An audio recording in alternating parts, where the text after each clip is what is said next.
असम पुलिसकर्मी जागरूक हुई थी, बड़ी चोरी है, क्या पूरा मामला है? देखिए, दिनांक 10 अगस्त 2026 को थाना क्षेत्र जाजमऊ से एक सूचना प्राप्त हुई कि वादी सोफिया के घर में दिन दहाड़े घुसकर लगभग 10 से 15 लाख की लूट कर ली गई, चोरी कर ली गई है। इसमें उनके द्वारा बताया गया कि चोर जो हैं वो छत के रास्ते से घुसकर उनके घर में चोरी की है, क्योंकि उनके कोई भी बाहर के ताले नहीं टूटे थे।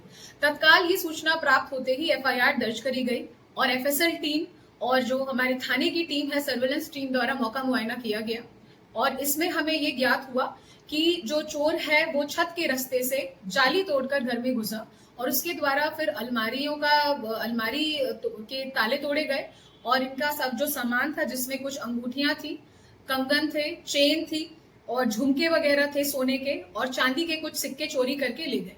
ये घटना दिन दहाड़े थी और इसीलिए इसमें हमने अपनी सभी टीम्स को इसमें हमने लगाया और कई सीसीटीवीज चेक किए गए और हमने अपने मुखबिर तंत्र को भी एक्टिवेट किया।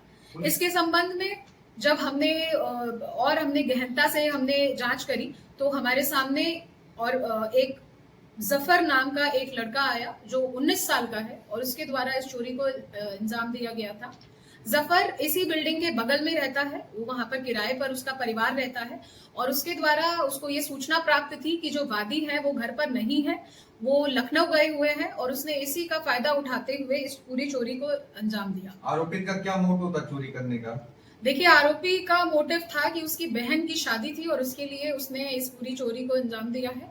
उसको ये सोने की चीजें अपनी बहन को देनी थी और उसके द्वारा इसीलिए इसको अंजाम दिया गया है। सभी 100% बरामदगी हमने आरोपी के घर से करी है और लगभग 1020 रुपया भी बरामद हुआ है। बाकी पैसा जो था वो आरोपी ने अपनी बाइक को ठीक कराने में लगा दिया। बहन की कब शादी है?